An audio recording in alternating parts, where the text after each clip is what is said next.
Ils ont aussi parlé à 2 reprises directement avec le président Trump. Et d'après ce qu'on m'a dit, le président Trump écoute. C'est pas quelque chose qui a été rapporté publiquement.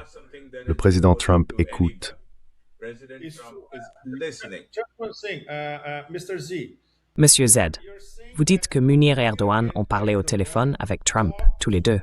Donc, les trois étaient en ligne ensemble. C'est bien ça. Aujourd'hui, on est le 14 juillet. Tout le monde sait qu'il se passe énormément de choses dans le monde. Et pour vous présenter la réalité brute de ce qui se passe, j'ai avec moi mon cher ami et collègue, Pepe Escobar. Pepe, je te laisse la parole.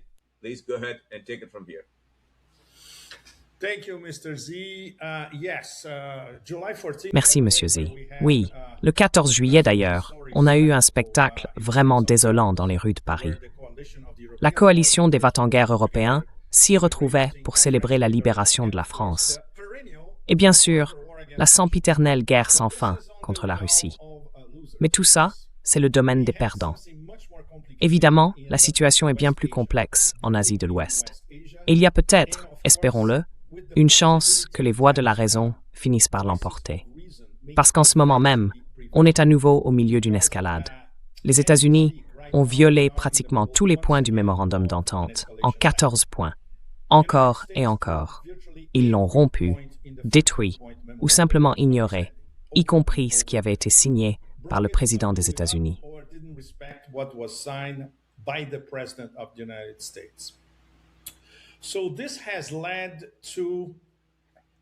Cela a donc conduit à, je ne dirais pas une prise de conscience, parce qu'ils savaient déjà que les États-Unis sont, pour reprendre la définition de notre bon ami, le meilleur ministre des Affaires étrangères de la planète, Sergueï Lavrov. Un pays incapable d'accord. Nous avons donc eu une conjonction de facteurs d'une importance immense. Le premier, c'est qu'il y a eu plus de 40 millions de personnes dans les rues d'Iran et d'Irak. En combinant Téhéran, Qom et Mashhad en Iran, et Najaf et Kerbala en Irak. Ce n'était pas seulement une démonstration de respect populaire, de ferveur et de reconnaissance du rôle du dirigeant assassiné, l'ayatollah Khamenei. C'était une communion chiite entre l'Iran et l'Irak, d'une ampleur exceptionnelle. En fait, les funérailles les plus impressionnantes de l'histoire moderne. Et cela, le Sud global l'a bien enregistré.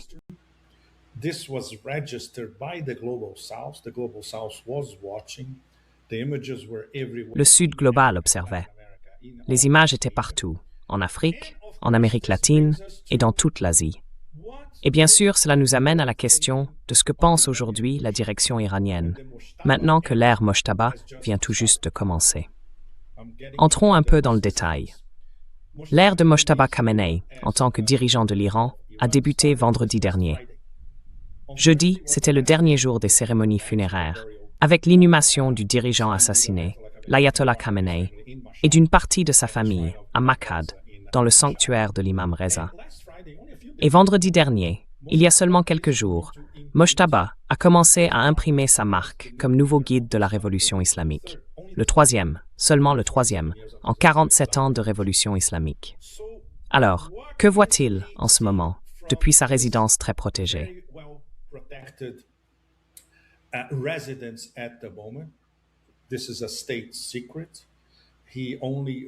C'est un secret d'État. Il ne reçoit que très peu de visiteurs en personne. Et parmi eux, vraiment très peu d'étrangers. Les communications sont entièrement analogiques. Aucune électronique n'est utilisée. Et il dirige la République islamique d'Iran vers une nouvelle ère, en plein milieu d'une guerre existentielle. Tout cela, pour vous tous, notre public, montre à quel point le moment est grave, du point de vue de la direction iranienne, politique, religieuse, morale, éthique. Et l'Iran est en train de réapparaître comme une grande puissance à travers tout le Sud global. Et bien sûr, il y a les impératifs d'une guerre existentielle contre un empire mondial impitoyable, absolument impitoyable, qui perd de l'influence partout, surtout à travers l'Eurasie.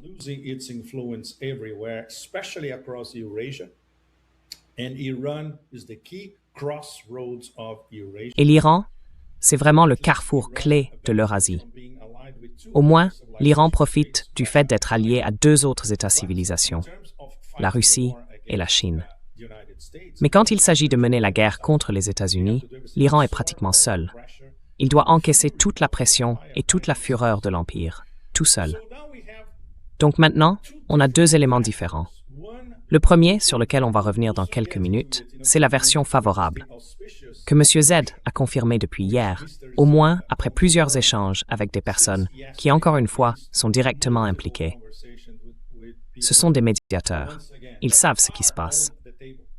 They are mediators, they know what's going on, and they pass information directly from the negotiation. Et ils transmettent des informations directement depuis la table des négociations et des contacts directs, indirects, bien sûr, avec les Américains, mais extrêmement directs avec l'Iran, le Qatar, l'Arabie saoudite, l'Égypte, Oman et la Turquie. Tout le monde est impliqué dans cette idée. Essayons de sauver l'Asie de l'Ouest d'une catastrophe. Et pendant qu'on parle, on est à nouveau au milieu d'une escalade. C'est un jeu de représailles très dangereux qui peut déraper à tout moment. Nous tous, en Asie de l'Ouest, à travers l'Eurasie, et même en Occident, nous comptons sur le savoir-faire, comme disent les Français, ou plutôt sur l'expérience de ces médiateurs, pour tenter, en substance, de faire comprendre à l'administration américaine qu'il n'y a qu'une seule issue à ce chaos qu'ils ont provoqué en lançant une guerre illégale, unilatérale, de conquête, par choix, contre l'Iran.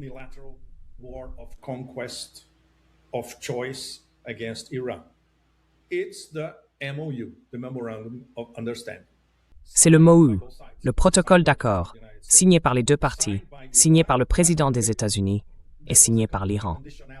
Mais il y avait en réalité une condition. C'est très important pour vous tous, notre public et au-delà. Le dirigeant Mojtaba Khamenei a délégué le feu vert pour approuver et signer le MOU au Conseil suprême de sécurité nationale iranien, qui compte 13 membres. Et on peut dire qu'au moins 10 ou 11 d'entre eux ne sont pas vraiment des réformistes. Parmi ces 13 membres, seuls 2 sont des réformistes avérés, et l'un d'eux est le président de la République islamique d'Iran, Pezeshkian.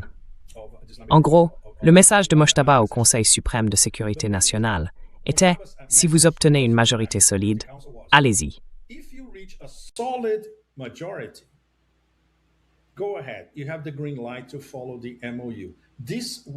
Vous avez le feu vert pour suivre le protocole d'accord. Ce n'était jamais ma position initiale. C'est extrêmement important. Tout comme son père, Mojtaba, n'a jamais cru qu'il soit possible d'avoir un accord ou une quelconque forme d'arrangement, diplomatique ou autre, avec les Américains. Mais il s'en est remis au Conseil. Des gens très expérimentés, des diplomates, des responsables politiques, des autorités religieuses, des commandants militaires. Ils ont pris une décision, et c'est pour ça que l'Iran a signé le protocole d'accord. Mais maintenant, après tout ce qui s'est passé, et après le fait que les Américains ont de fait exploser le protocole depuis la semaine dernière, il y a une nouvelle réflexion au sein du Conseil suprême de sécurité nationale sur la suite à donner. Et c'est là que les décisions en cours sont interrompues.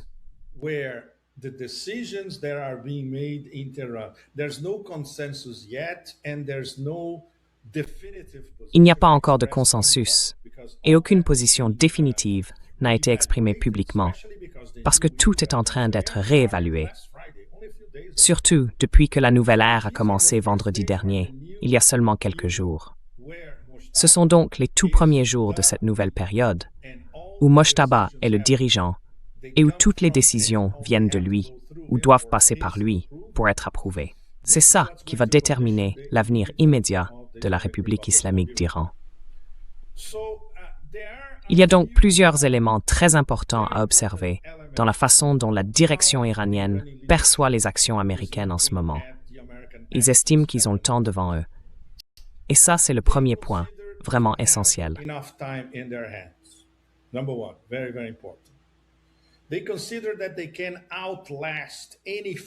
Ils estiment pouvoir tenir plus longtemps que toutes les folies qui viendraient de l'administration Trump.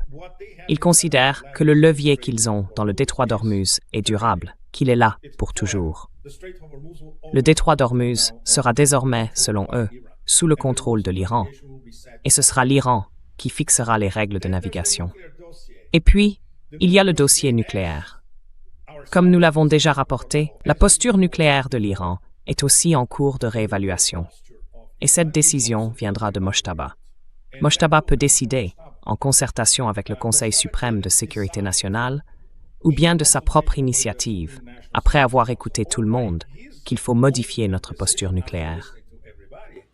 That we need to change our nuclear posture, and we all know what that means. It will start with Et on sait tous ce que ça veut dire.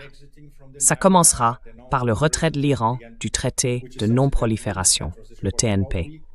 C'est d'ailleurs quelque chose dont nous, au Transition Report of Hope, avons déjà parlé. Et ces informations viennent directement de personnes qui font partie du tout premier cercle, très restreint, du dirigeant Mojtaba Khamenei. Donc tout ça est en train d'être analysé en ce moment. Il n'y a pas encore de décision finale. Mais évidemment, tout le monde au Conseil de sécurité observe le comportement des Américains. Et vu la volatilité, l'incohérence et, je ne vais pas être très diplomate, la stupidité totale des décisions du président des États-Unis, tout peut arriver, y compris avec la Chine. It can go anywhere, including a very, very serious military confrontation all over again. Une confrontation militaire très, très sérieuse, encore une fois. On n'en est pas là, pas encore. Mais c'est l'un des scénarios possibles. Dans un moment de désespoir, Trump pourrait tout ordonner. Une invasion de l'île de Karg, que tout analyste militaire sait vouer à un désastre absolu, ou une invasion du port de Chabahar, au Sistan-Baloutchistan, ce qui reviendrait exactement au même, ou encore tenter de prendre le contrôle d'une des îles du détroit d'Ormuz. Tout est possible, parce que le temps ne joue pas en sa faveur. Il est complètement acculé par la géoéconomie, surtout à cause de son propre nouveau blocus des ports iraniens, qui commence maintenant, au moment même où nous parlons. Et la situation va devenir encore plus compliquée, car plus aucun pétrolier ne traversera le détroit d'Ormuz. Pour l'instant, c'est déjà le cas. As it stands, that's the case, because the Persian Gulf Authority. Parce que l'autorité du Golfe Persique, les Iraniens et les gardiens de la Révolution ont déjà dit non, sauf si on leur en donne l'autorisation. Et pour l'instant, personne ne traverse. Ensuite, on va se retrouver à nouveau avec un blocus américain. Un blocus de lâches, parce qu'il sera mis en place tout en bas, dans le golfe d'Oman, près de la mer d'Arabie. Très, très, très loin. Parce qu'ils ne veulent pas qu'un de leurs navires à plusieurs milliards de dollars se fasse couler par un missile iranien. Et ça, les Iraniens peuvent le faire, vous savez, en un instant. Donc, on va avoir des problèmes supplémentaires pour l'économie américaine et pour l'économie mondiale. Et bien sûr, tout ça va s'ajouter à leurs différentes prévisions de calendrier, en gros vers la mi-août. Ce qui veut dire dans environ un mois. Et ça pourrait même arriver plus tôt. From now. And it could be even earlier. Could be 3 weeks from now. Could be even 2 weeks from now.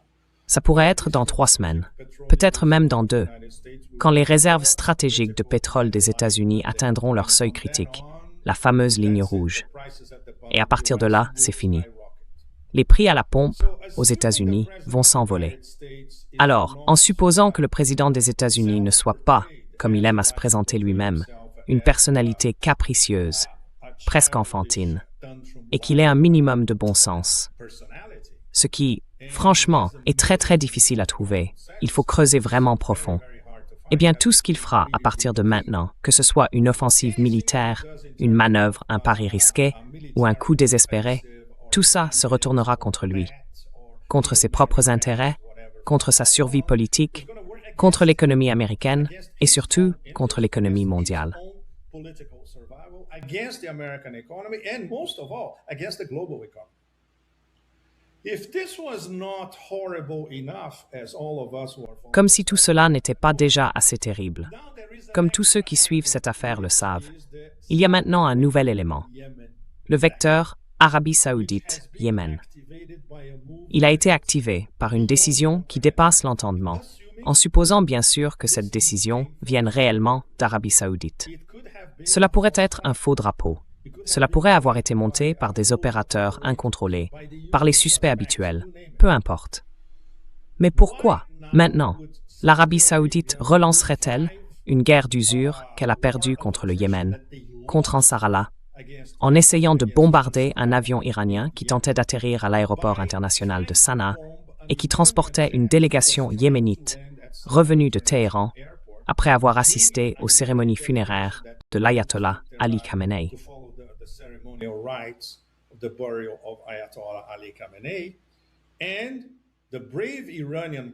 Et le courageux pilote iranien de l'Airbus, en plein vol, a fait un virage à 90 degrés. Il a tourné vers la gauche sur la carte et quelques minutes plus tard, il a réussi à se poser sur la piste de l'aéroport de Hodeïda, au bord de la mer. C'était déjà un miracle en soi. Il a échappé au bombardement et il a eu le sang-froid de diriger l'avion vers un endroit sûr. Et bien sûr, on peut se demander si ce n'était pas une intervention divine. La piste de Hodeïda venait tout juste d'être réparée, quelques jours auparavant. Si ça s'était passé un peu plus tôt, il n'y aurait pas eu de piste et il se serait écrasé directement dans la mer Rouge. Pourquoi maintenant?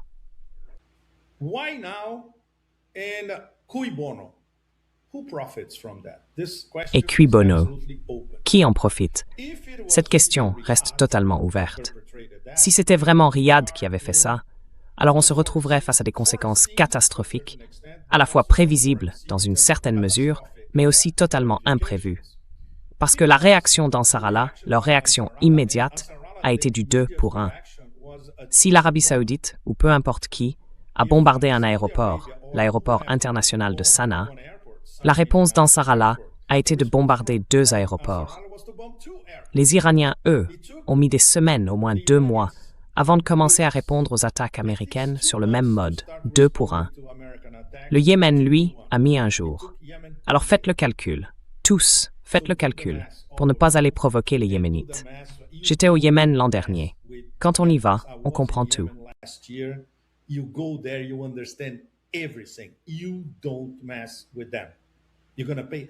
On ne plaisante pas avec eux. Si on le fait, on va payer un prix très très très lourd. Alors, pourquoi l'Arabie saoudite ferait-elle ça maintenant? La question reste totalement ouverte. Bon, pour essayer d'apporter un peu de ce que nos amis chinois appellent des moments favorables à notre conversation jusque-là plutôt sombre, on en vient aux voies de la raison. Et ces voies de la raison, et M. Z pourra confirmer ou compléter ce que je vais dire, ce sont les nouveaux alignements entre Téhéran, Ankara, Islamabad et Doha. Et de quoi s'agit-il exactement? Il s'agit de sauver le protocole d'accord. C'est ce sur quoi les médiateurs pakistanais se sont épuisés depuis presque 2 mois. Faire en sorte que ce protocole fonctionne, qu'il soit approuvé par les 2 parties, dans les 2 sens, qu'il soit signé et validé.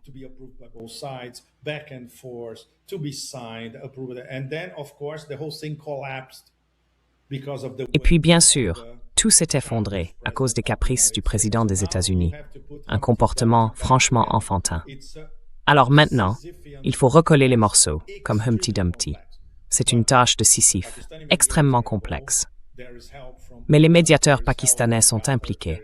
Il y a de l'aide venant d'Oman, du Qatar, d'Ankara. Personne ne sait vraiment où tout cela va mener, mais au moins, les discussions sont sur la table. Et il y a une possibilité. Si le président des États-Unis ne déraille pas complètement dans les prochains jours, qu'il revienne à la table des négociations d'ici, une dizaine de jours. Avant une semaine, c'est totalement exclu. 10 jours, 15 jours, 2 semaines, et ainsi de suite.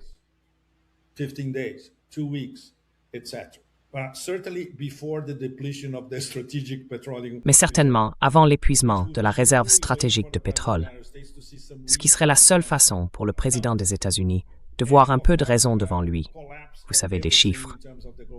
Et bien sûr avant l'effondrement général de l'économie mondiale et la flambée imminente des prix de l'essence aux États-Unis. Et on sait déjà qu'il a perdu les élections de mi-mandat. La vraie question, c'est à quel point cette défaite va être lourde. Alors, cette coalition émergente, qu'on appelle « sauver le Mohu », eh bien, ce qui les attend n'a rien d'enviable, loin de là. Parce que d'abord, ils doivent convaincre les Iraniens que ça vaut la peine de revenir à la table des négociations. Que l'ayatollah Khamenei lui-même, tout ce qu'il en pense, est en train d'être confirmé. C'est inutile, parce que les Américains ne veulent aucune forme de négociation. It's pointless because the Americans don't want any form of negotiation. The Americans want a capitulation. Iran won't.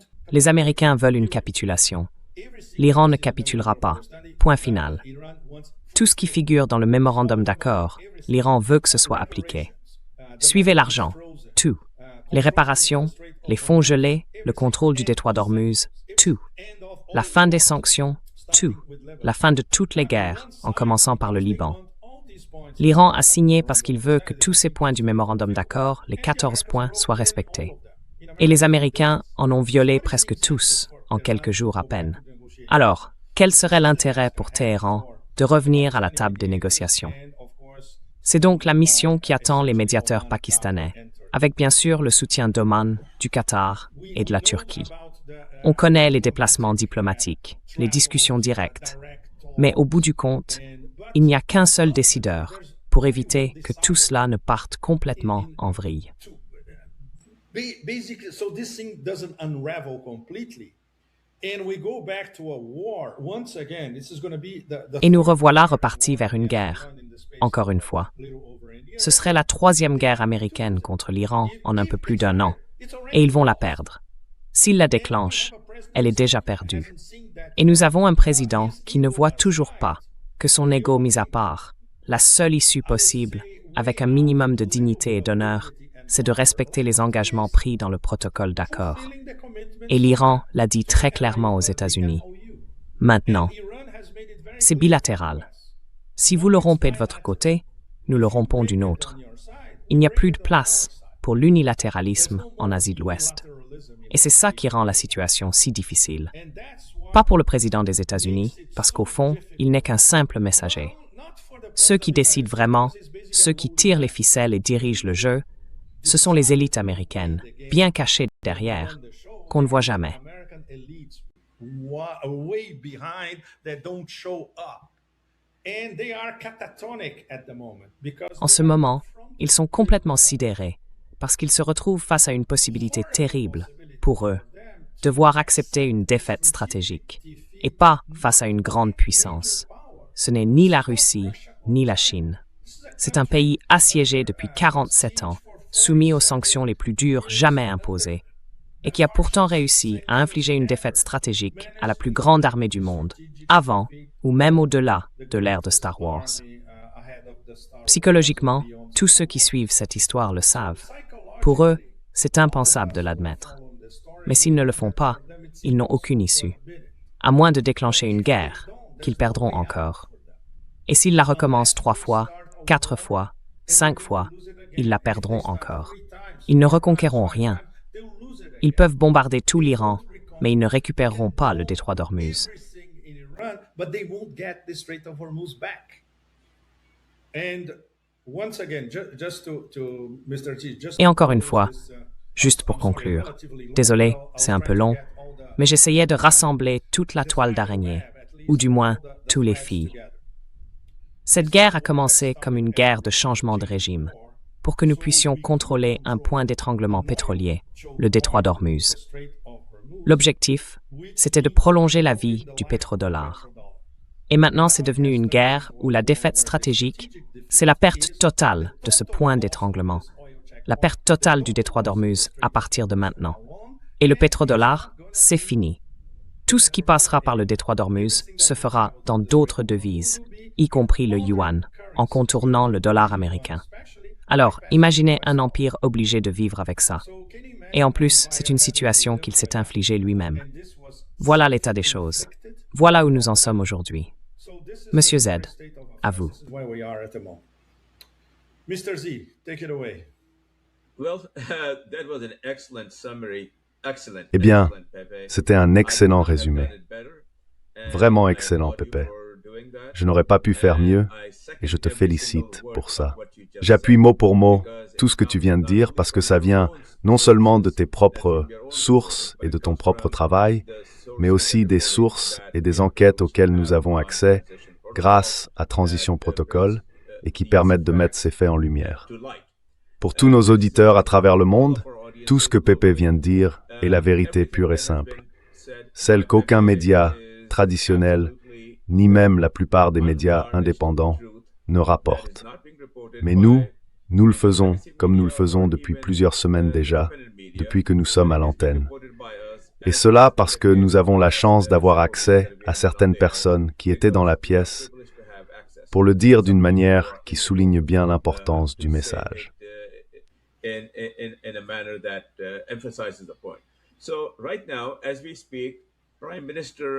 En ce moment même, le Premier ministre Shahbaz Sharif est au Qatar.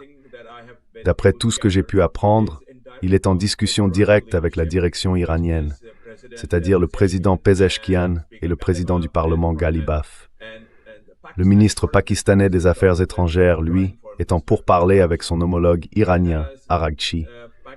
Pendant ce temps, le chef d'état-major de l'armée pakistanaise, le maréchal Mounir, est en Turquie.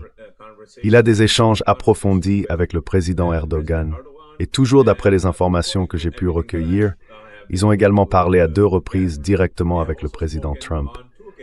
Et d'après ce qu'on m'a dit, le président Trump écoute. Personne n'a encore rapporté cela. Le président Trump écoute.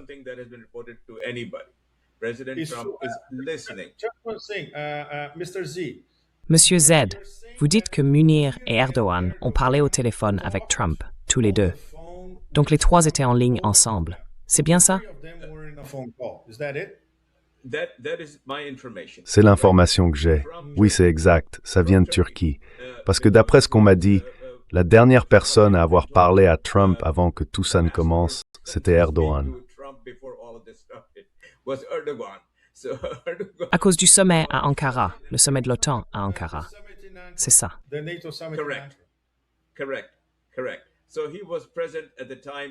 Exactement. Exactement. Donc il était présent au moment où tout ce désordre a commencé. On a donc compris qu'il pouvait peut-être lui parler, trouver, disons, une forme d'arrangement. On m'a aussi dit que le Premier ministre Nawaz Sharif et Asim Munir avaient fait livrer à M. Trump des mangues d'une qualité exceptionnelle et qu'il en avait été vraiment très content. Les mangues du Pakistan sont mondialement connus pour leur qualité et là, c'était sur un plan personnel. Donc au moins, il y a la possibilité de se parler, de commencer à engager une discussion.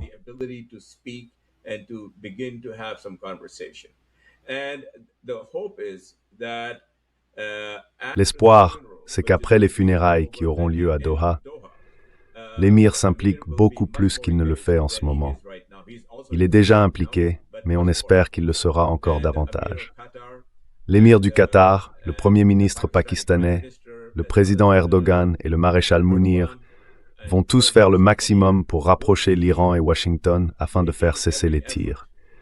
Parce que tout le monde comprend que si les tirs ne s'arrêtent pas, la situation ne fera qu'empirer, et elle empirera pour les États-Unis comme pour l'économie mondiale, et les Iraniens le savent très très bien.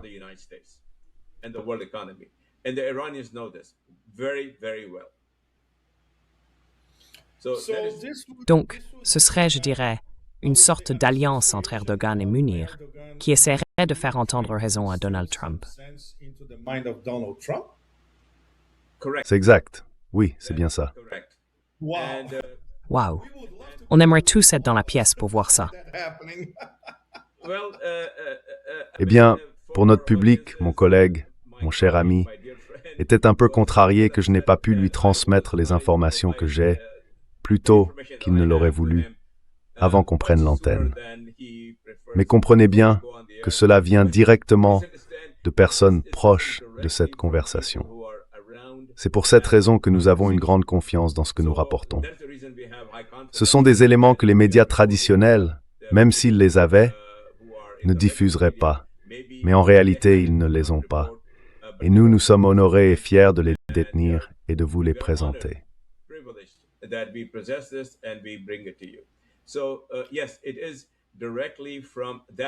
Oui, c'est bien directement lié à cette réunion qui s'est tenue à Ankara. Et puis, pour ceux qui ne le sauraient pas, le président Erdogan a été tellement satisfait de ce que le général Mounir, le maréchal Mounir, a accompli récemment, qu'il l'a invité à recevoir une très haute distinction civile. Cette distinction vient tout juste d'être remise au maréchal Mounir par le président Erdogan il y a un jour ou deux à peine, C'est la plus haute distinction civile. Cela montre le grand respect qu'ils se portent. Ils savent communiquer, ils se comprennent et ils mesurent les conséquences, le coût immense que l'économie mondiale ne peut tout simplement pas supporter. Absolument.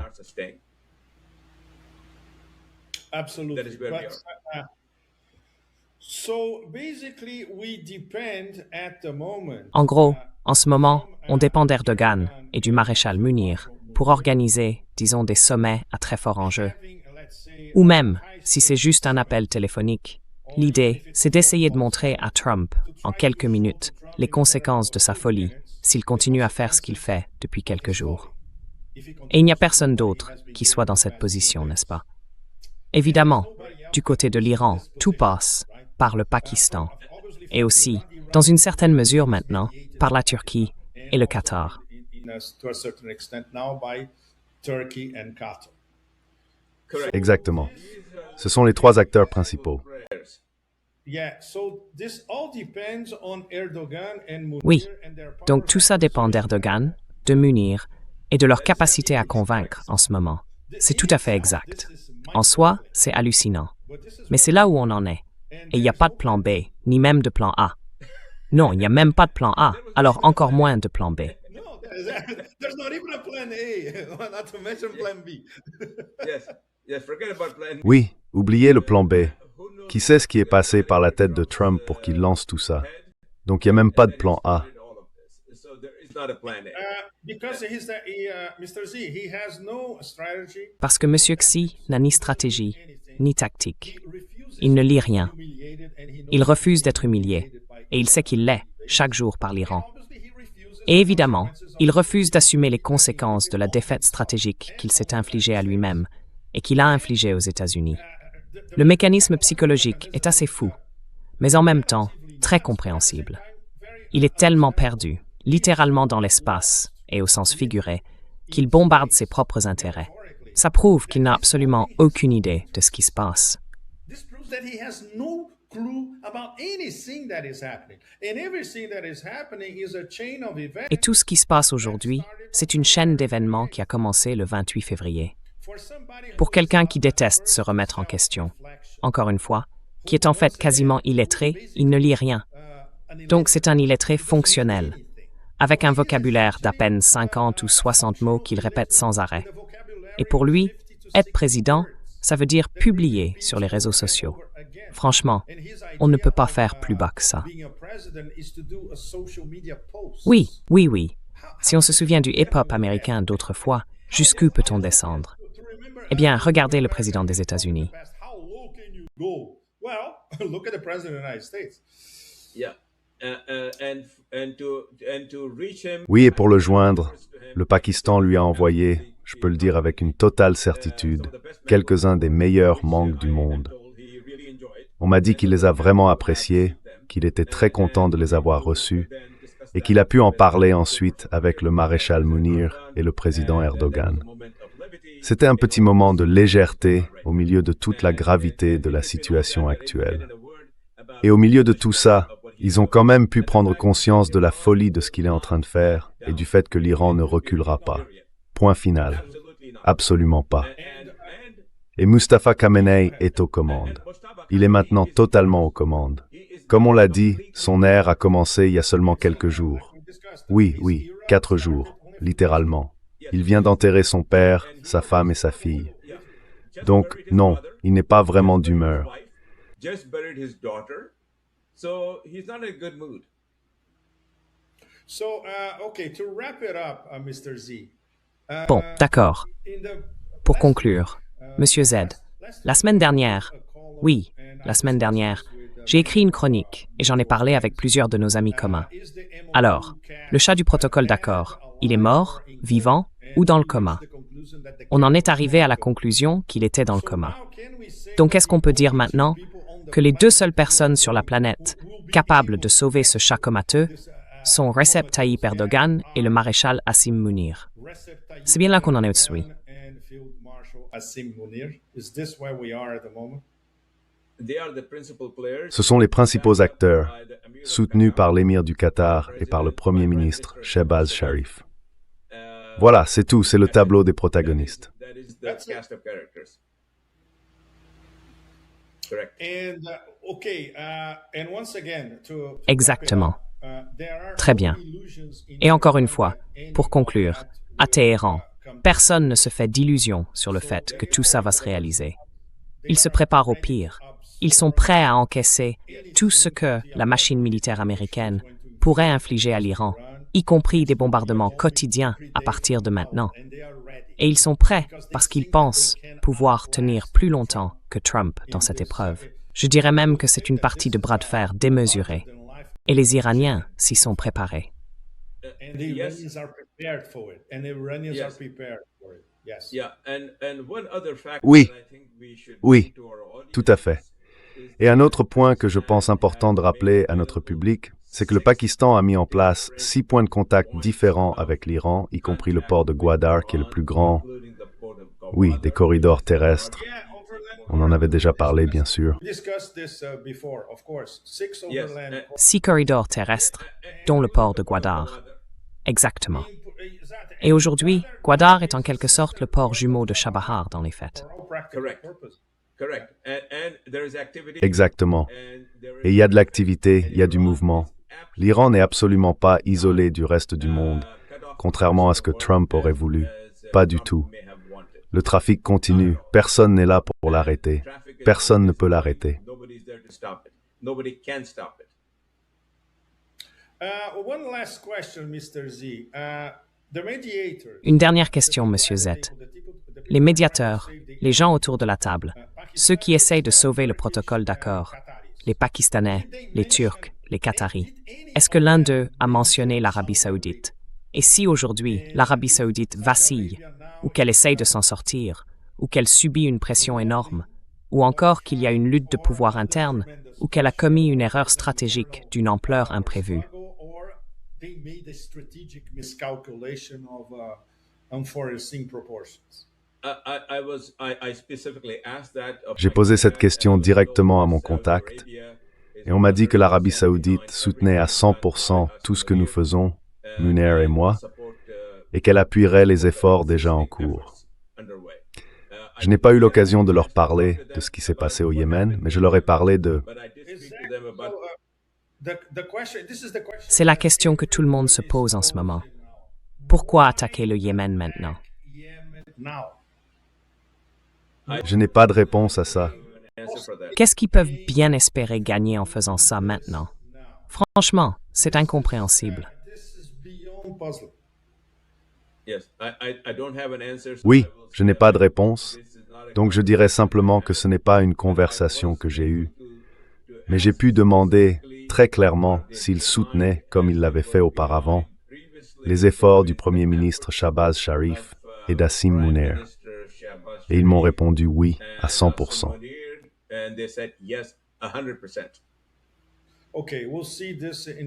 D'accord. On verra dans les prochains jours comment l'Arabie saoudite va s'expliquer, y compris auprès des médiateurs et de ceux qui essaient de sauver le protocole d'accord, si c'est bien elle qui a agi contre le Yémen. Et si ce n'est pas le cas, alors qui l'a fait? Eh bien moi, je...